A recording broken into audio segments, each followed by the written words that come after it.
Bapak Ibu yang dikasihi oleh Tuhan, selamat malam. Malam ini kita akan merenungkan kebenaran firman Tuhan dengan tema ketika Allah enggan berbicara atau ketika Allah segan berbicara. Ini terinspirasi dari Amos pasal 8 ayatnya yang 11 yang bunyinya demikian. Sesungguhnya waktu akan datang, demikianlah firman Tuhan Allah. Aku akan mengirimkan kelaparan ke negeri ini. Bukan kelaparan akan makanan dan bukan kehausan akan air, melainkan akan mendengarkan firman Tuhan. Saudara, ini adalah penggalan ayat yang merupakan berita yang disampaikan Nabi Amos kepada bangsa Israel pada waktu itu di bawah pimpinan Raja Yerobeam. Saudara, kondisi bangsa Israel pada waktu itu beserta rajanya itu adalah kondisi yang memprihatinkan. Mereka sebagai umat pilihan, sebagai bangsa umatnya Tuhan, tapi hidupnya jauh daripada firman Tuhan. Mereka merasa mereka adalah umat pilihan, mereka hidup dengan nyaman dan aman yang palsu. Firman Tuhan katakan, sesungguhnya mereka mempraktekkan hidup yang tidak adil. Kelaliman terjadi, bahkan penyembahan berhala, penindasan terhadap orang yang lemah, itu mereka praktekkan. Saudara yang dikasihi oleh Tuhan, itulah sebabnya Allah mengutus Amos, seorang peternak dan pemungut buah ara, menjadi nabi bagi Allah di waktu itu. Dia menyampaikan kebenaran firman Tuhan. Namun sangat disayangkan, perkataan peringatan yang disampaikan Tuhan lewat Nabi Amos ini ditolak mentah-mentah oleh bangsa Israel, bahkan oleh raja, bahkan oleh imam yang ada pada waktu itu. Imam Amasya mengusir Nabi Amos, bahkan Nabi Amos disuruh saja bernubuat di kerajaan Yehuda, bukan di kerajaan Israel. Mereka menolak akan nubuatan yang disampaikan oleh Nabi Amos.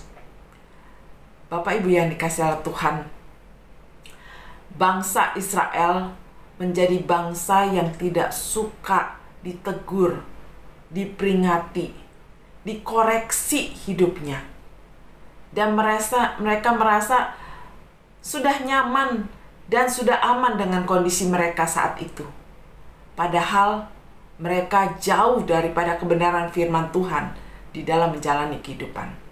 Tapi mereka tidak mau dikoreksi, tidak mau diutak-atik. Mereka merasa nyaman dengan apa yang mereka praktekkan, yang justru tidak sesuai dengan firman Tuhan.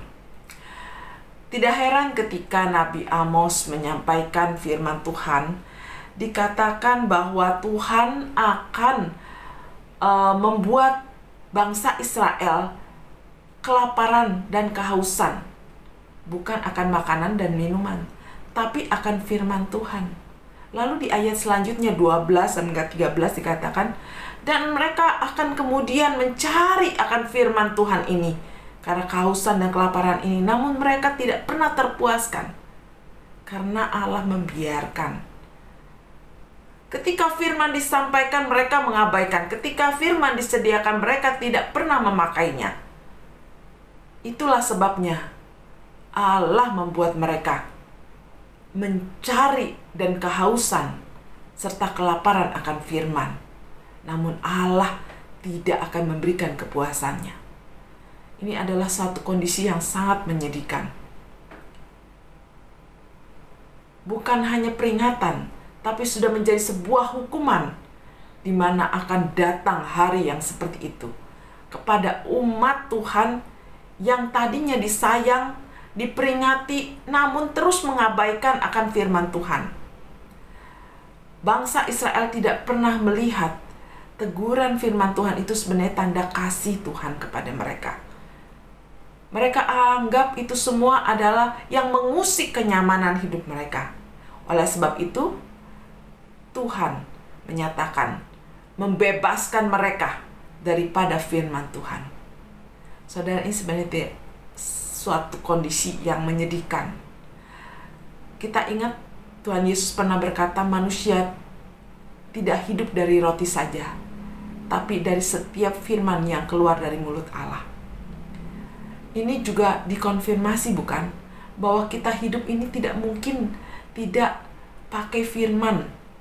Kita hidup ini memerlukan firman. Bisa dibayangkan bagaimana hidup tanpa firman. Tidak ada, seperti orang berjalan dan gelap. Tidak ada suluh yang menerangi jalan kita. Karena firman Tuhan itu pelita buat kaki kita. Dan terang buat jalan kita. Saudara yang dikasihi oleh Tuhan. Itulah bangsa Israel. Bangsa yang akhirnya dibiarkan Tuhan di dalam kelaparan akan firman. Tidak dijawab kebutuhannya. Bapak Ibu yang dikasihi oleh Tuhan, belum lama ini saya mendengarkan sebuah lagu ya. Saya tidak mau menganggap ini sebuah pujian karena isinya sangat bertentangan dengan iman kita. Mereka menyatakan Alkitab, di dalam lagu itu dikatakan Alkitab menghalangi wahyu Tuhan. Wah, mereka ingin punya wahyu tambahan gitu ya istilahnya. Mereka ingin punya ada wahyu yang langsung dari Tuhan, bukan yang tertulis yang diberikan firman Tuhan. Yang selama ini kita anggap itu adalah firman Tuhan. Mereka tidak mau itu lagi. Bahkan mereka menganggap itu tidak menyenangkan mereka. Makanya mereka bikin lagu Alkitab menghalangi akan wahyu Tuhan. Saudara, begitu banyak di akhir zaman ini orang-orang yang tidak suka kebenaran yang sesungguhnya, kebenaran yang sejati, tapi mencari-cari hal-hal yang menyenangkan hati mereka.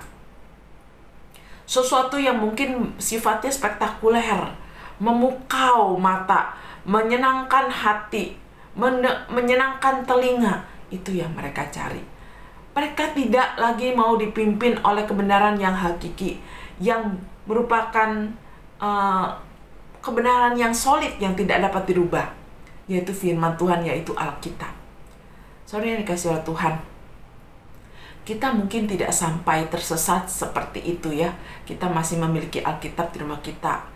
Namun permisi tanya Bapak Ibu, melalui peristiwa ini, melalui peristiwa bangsa Israel, pernahkah kita berpikir kalau kita hidup tidak mencintai firman, jarang membaca firman Tuhan, itu sama saja kita mengabaikannya dan cuek terhadap firman Tuhan. Karena ketika kita tidak membaca firman Tuhan, jelas kita tidak akan tahu apa yang Tuhan katakan kepada kita. Bagaimana dikatakan firman itu akan mengkoreksi hidup kita. Kalau kita tidak membaca, jelas kita tidak mampu mengoreksi hidup kita. Atau kita ketika ditegur melalui firman Tuhan di dalam sebuah khotbah, kita merasa tersinggung. Kita tidak mau mendengarkan khotbah dari pendeta si anu karena suka menyinggung, suka menegur kesalahan. Kita lebih suka dengan pendeta-pendeta tertentu atau firman-firman yang disampaikan karena menyenangkan, memberikan janji-janji, memberikan berkat-berkat, bukan teguran-teguran. Nah, saudara, apabila hidup kita di dalam ibadah kita, kita selalu mencari yang menyenangkan telinga kita, maka sesungguhnya hidup kita tidak jauh beda dengan orang yang tersesat maupun bangsa Israel yang mengabaikan firman Tuhan. Melalui kebenaran firman Tuhan hari ini, marilah kita merenungkan bagaimana kehidupan kita. Jangan sampai Tuhan enggan lagi berbicara dengan kita. Jangan sampai peristiwa yang dialami bangsa Israel kita alami juga. Jangan pernah mengabaikan firman yang sudah diberikan. Marilah belajar menyukainya, bukan hanya menyukai di dalam pengetahuan dan di dalam perkataan, tapi menyukainya di dalam kehidupan, mempraktekannya di dalam kehidupan kita. Biarlah firman Tuhan menolong kita. Mari kita berdoa. Bapa dalam surga, pada saat ini kami mohon belas kasihan Tuhan.